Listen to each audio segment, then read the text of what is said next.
Thank you again for tuning in. So we are here with Rewan as a continuation to the presentation we just gave about his story. I'm going to be asking Rewan a couple of questions to really understand more about his next destinations and what he will be doing in the future.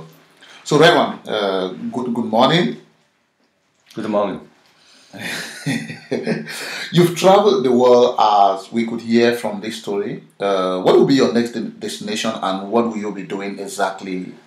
Yeah, I hope to come to West Africa, come to Cameroon this month, July, end of this month, and to visit your university college because I've heard many good things about the region there, about how young people are very hungry for knowledge and how they are very talented and they are bilingual. For one, they both English and French speaking, and I've heard a lot of their mathematical IQ, and this is a very good resource base for me to work with them and train them, also teaching them what I have gathered through the years in the most efficient and effective way so they can make the quantum leap to where I am in my world, and I'm going to teach them lots of secrets in both software programming as well as in marketing it and develop skills, particularly in documenting or in communications and even in the selling. Okay, interesting. So you got a complete package. So why this university? Why the landmark university and specifically the School of Media Design and Information Technology?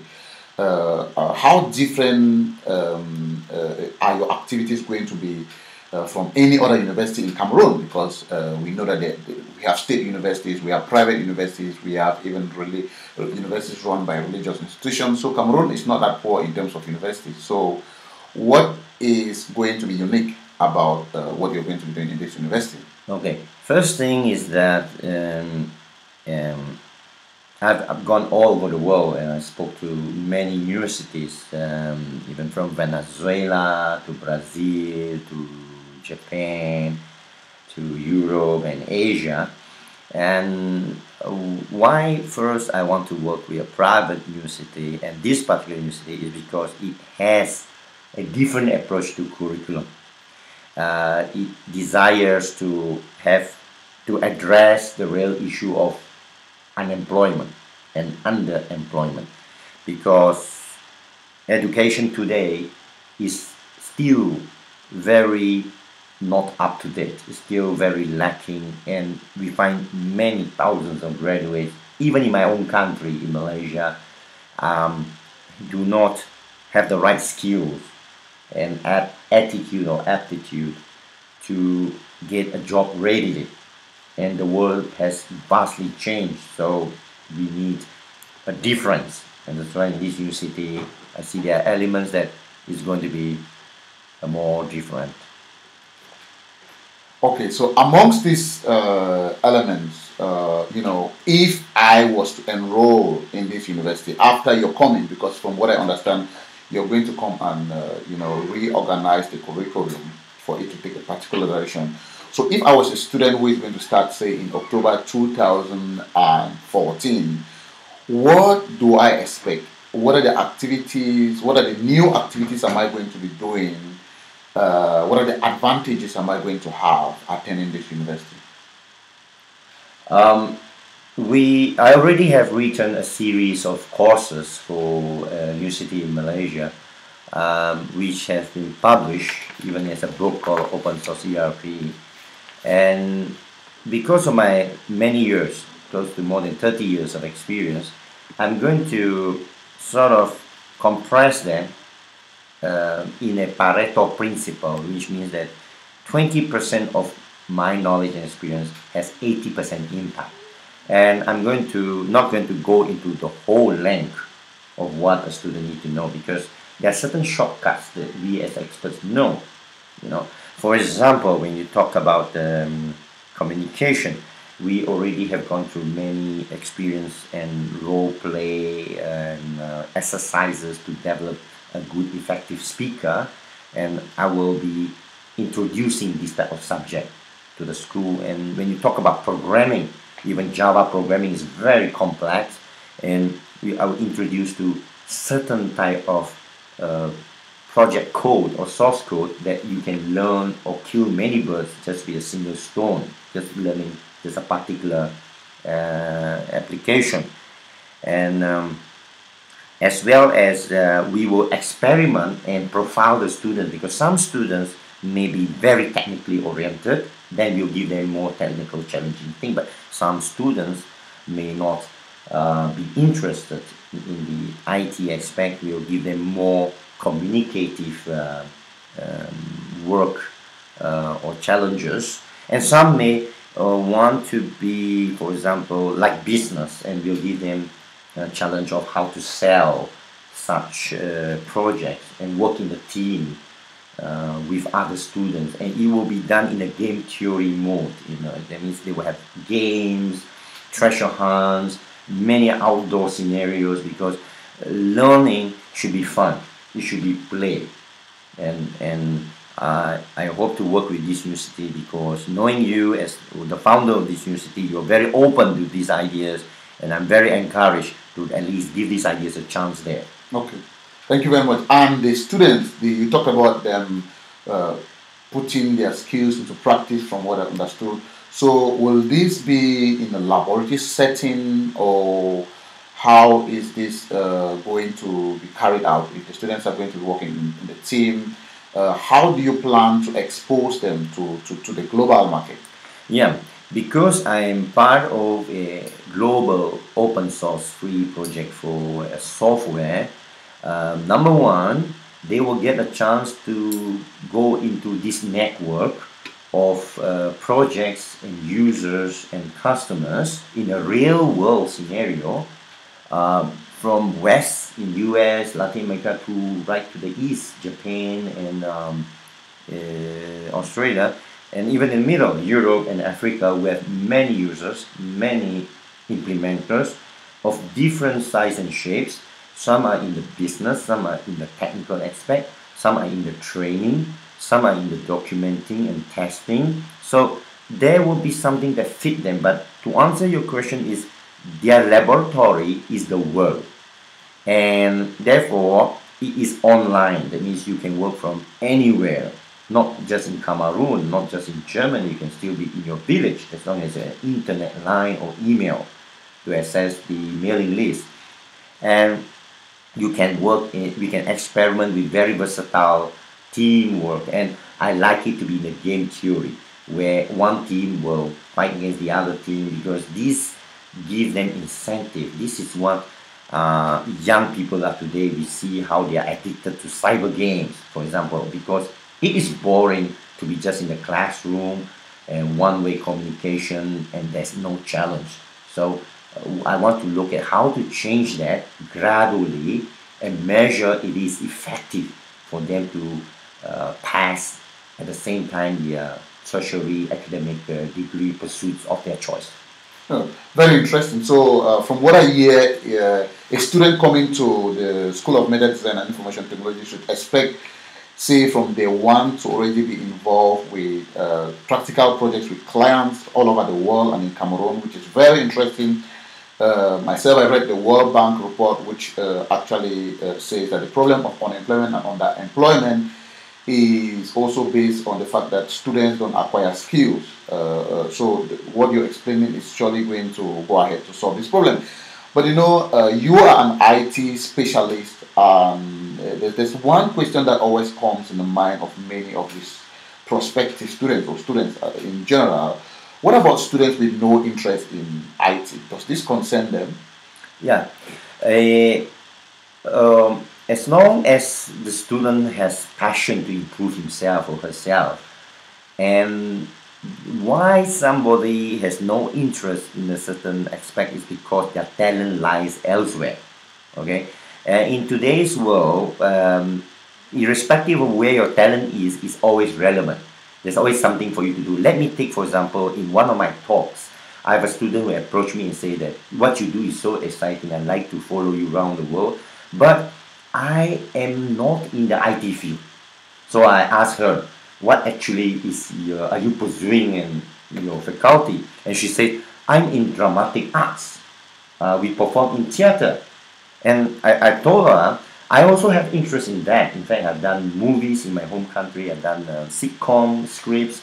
I even acted in one of them. And you can use the same dramatic arts capability, for example, to write a docudrama about this project team, about your country, about these issues with education or the projects we are doing. And as long as something that no one else is doing, you will stand to plant the flag on the mountain. You can be branded, you can be famous. And this is my message. I am only using my expertise of IT and communication and business only as an excuse, but to reach my own dreams. My dreams was to go and work with new cities and to help people and share with the world and to travel. It was not about programming in the first place, it just happened to be.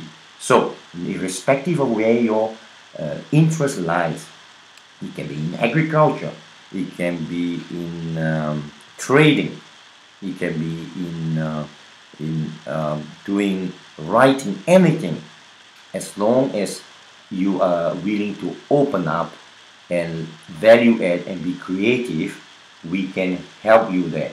In fact, some of the students who may not be able to afford a private education with us, I'm proposing to your university to maybe come up with a halfway program where they can earn in our projects or give value to our whatever we are doing and earn to compensate or subsidize their education. Yeah, I think that's very interesting because, as you rightly said, we we have partners all over the world who also run projects, and what we want to do is to expose the university globally, right, using the internet, which is a big tool. And internet penetration in Cameroon now is very high, so we can use that tool to put students work online and then get support even from Germany and many other countries. So it's very possible for students who cannot afford to come in there, but of course we expect a very high input from them if they work hard and show a spirit of productivity. Then there are opportunities for everybody. There's no doubt about that. And thank you. That was also supposed to be one of my questions, because here in Cameroon, people will always ask you, one of the first questions is, how much is this going to cost? Okay, but hearing this, you are a specialist who travel around the world, and you're coming to Cameroon to spend a couple of weeks to help set up this program. And as we discussed, you're going to be teaching some students for these weeks, as a prototype to prove this concept. But even so, some parents may be concerned about the regularity, because you are not in Cameroon. They might say, well, after setting this up, you're going to go away, and even me, who lives and works in Germany. What do you say about these concerns? Okay, there are two ways we're going to address this concern. Number one, while setting up this concept and prototype, we're going to answer two questions. Number one, is there a fit? Is this going to be drawing interest? Is there a market for it? Are parents interested to send their students there? Are the students themselves say that, hey, this is what I want? Let's establish that there is a audience for it. There is a desire for it. And then secondly, we can train the trainers.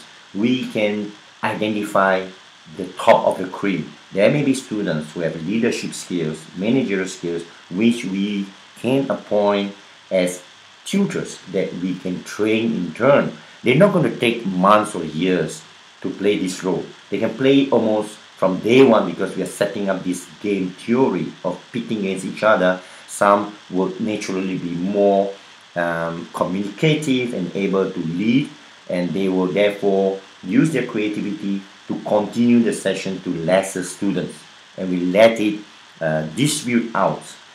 We already have a lot of material. I'll be giving a list of so much material that I myself have done, but also my colleagues all over the world has contributed online in terms of movies, tutorials, documentation, white papers, and business cases, and bug reports, and solutions, forum discussion. There are tons of it. I have written books such as The Web Economy to give a blueprint of what to do next to the teachers on the ground where they can follow. And I can still follow up online from anywhere in the world, whether I'm in America or Europe or Asia. I can check in back into the virtual classroom, into the discussion group, and I can give my feedback and so forth.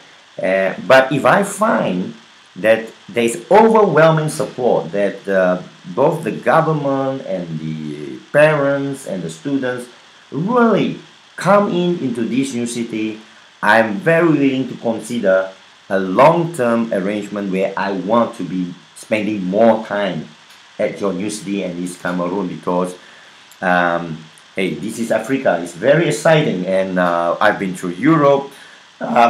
It's a bit boring for me now. Yeah, you're always welcome in Cameroon, and I'll be very excited to have you spend more time with us. And I wanted to spend a little more time on this, just so that the audience really understands better, or to add to what Redwan has said. We have tutors all over the world, people who are already working in their fields of studies, world-class tutors who are going to be guiding the students even online, with the advent of the internet. So in addition to the teachers which we are going to train on the ground, we have teachers who are also going to be online, just as I said. And another thing which I wanted to emphasize here is the real training we want to give to the students is, supposed to be help them to think. So they have to think and they have to do things. They have to research by themselves. There's a proclivity in Cameroon that university students don't actually go out of their way, don't move out of their comfort zone. And we think that giving them the platform for them to search under guardians is going to be really the greatest part of the teaching method in the school. So if you're coming in here, you should be ready to work hard on your own under guardians. Yeah, I'd like to add to that also.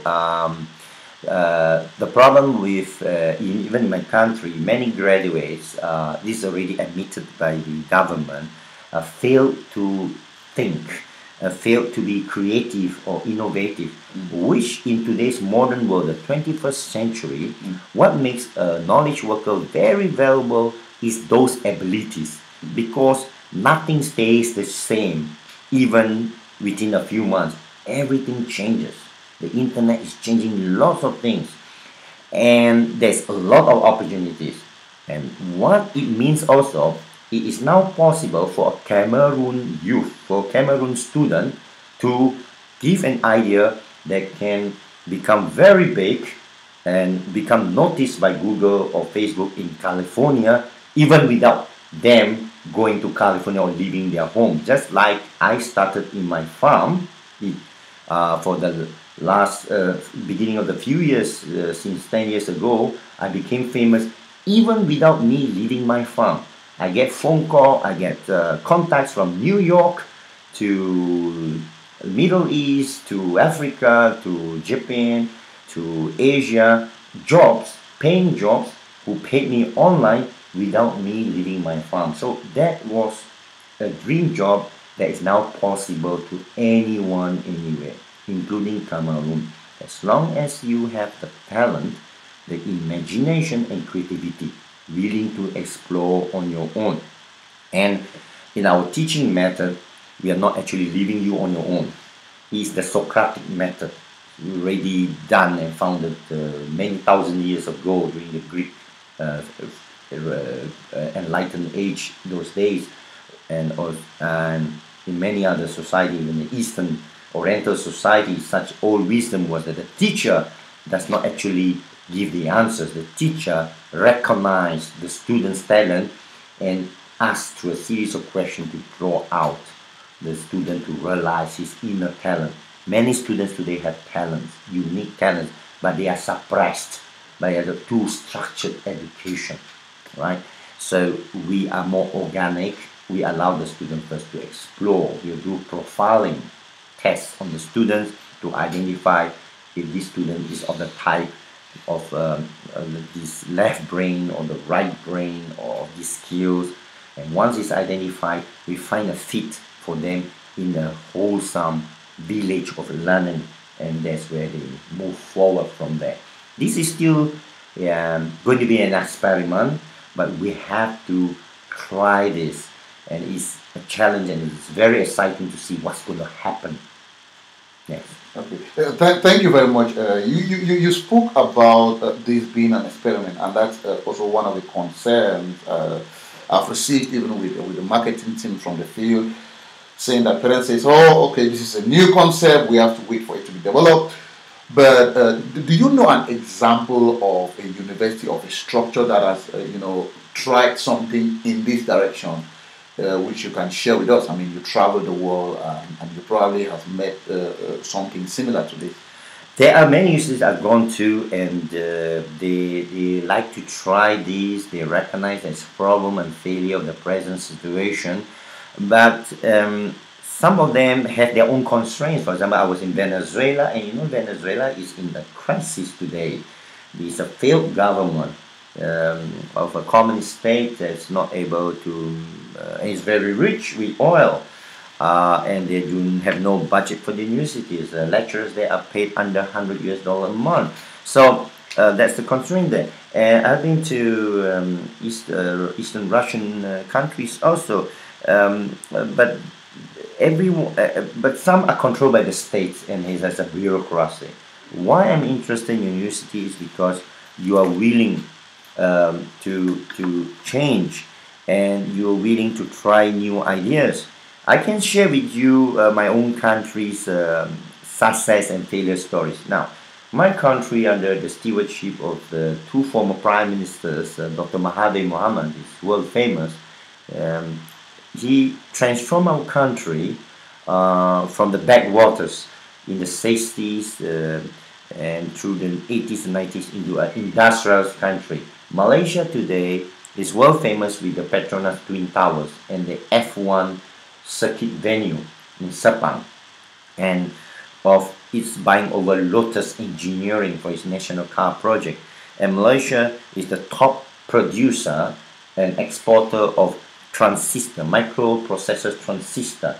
It has grown away from its dependency on agriculture of palm oil and rubber to industries and upmarket selling services, and it has a lot of foreigners in its cities, and it's very stable politically. So it was because he was willing to try new ideas. So yes, it's an experiment. There will be failures, but if you're not willing to try it, you have no choice. You're still down there. So one such university that tried is two university. One I work with is the ASEAN University. It introduced my courses. And another university is an artistic university, the Lingkok Wing University, which has a branch in Botswana. If you go to the university, you see it do things very differently, and it attracts thousands of students all over the world because it even has a Starbucks type of cafe in it. There's a saloon, there's a fashion show right in the middle of the university for fashion textile students. He has media advertising students doing advertising of his university walls. They paint all sorts of graphics on it, and even the students become ambassadors, go to your own countries. The owner of the university, which I know is quite famous, he was trying that and it worked. But these successful stories are very few, right? But what I'm saying is that it's still a blue ocean. And in blue ocean, you have a chance to profit a lot if you keep right. But as I said, at the same time, you must take failures. But failures does not mean a full stop. It means a comma in a sentence. You have to get back up again and try. Even if you get a government job today, you still have the chance to end up getting underpaid or not the right job. Even if you get a successful business today, there's still a good chance you fail. I have gone through that life of doing all these things. Failure is part of the recipe of success, right? In Silicon Valley, there's a rule. You have to fail 5 times before you succeed once. So Let's try the first 5 times. Well, if we succeed the first time, I will be surprised. But if we fail 5 times, we succeed, I won't be that surprised. I want to work with people who has the drive, the passion, the imagination, and the courage. So if you tell me African people are like that, I want to see it. Yes, of course they are, and you're going to see. But I have one other more interesting question, which is more philosophical. You proposed this, this idea of taking Malaysia to the next level, especially as far as employment or unemployment is concerned. You propose this new free or open source software model, which is very interesting. And I would just like you to throw some light on how this idea is going to fit in the school, of how this idea is going to fit in the school, and also, let me say, how the Cameroonian youths can profit from this idea to move on. Yeah. Malaysia has started, like I said, under the former Prime Minister, the concept of a Silicon Valley. Because we want to make a quantum leap to a developed country status in 2020, which is 6 years from now. And so that Dr. Mahathir Mohamad at the time, our Prime Minister at the time, studied developed countries, and we do not have the luxury of history to say, okay, we're going to go through 200 years of development like the United States of Europe. We have to do it in a very short time. So he gave this vision in 1994, in the 90s. That was about 30 years ago. And now we are close, past 20 over years. Now there's only 6 years to go. We are already getting close to this Vision 2020 of developed nation status, where one of the formula was to take Silicon Valley. Because Silicon Valley is the epitome and is definitive and descriptive of today's 21st century. We find the likes of Facebook, Yahoo, Google, WhatsApp, Twitter, and so forth, that become billion-dollar companies almost overnight with young, imaginative people. This is the definition of today's wealth. We have no time to try to build a car like Henry Ford or build an aeroplane like the Wright brothers, but let's take this quantum leap. And Cameroon can emulate what we learned from Malaysia. And Malaysia today is not a total success. It still has a long way to go, but you have the hindsight. You can connect the dots. You don't have to repeat the same failures that I've gone through the last 30 years in my country. So I'm coming here with lessons. And you must be willing to take these lessons, experiment with it. Maybe you discover new formulas. Maybe you prove me wrong. Maybe you become better than Malaysia. But there is no other way to go forward for any country. You have to look at success stories, challenge it, and I'm even introducing to your university to have what I call the Steve Jobs projects. It means by 6 years' time in 2020, that from your university or from Cameroon soil, people, young people of Cameroon in West Africa, 3 of them is the target, will become like Steve Jobs and become famous in Silicon Valley. So this is a hard target that we try to achieve. Thank you very much, Red One. And again, to all the audience, just to remind you that Red One will be in Cameroon at the end of this month. Together with me, we are going to be running some programs on TV, national TV. We are also going to be training some youths. So if you're interested, just write an email, or on the email we'll be having a software development safari or ERP sessions. If you're interested, just send an email, and if you have any more questions for us, send an email on the email that's shown on the screen. Thank you very much for spending time with us. Bye-bye.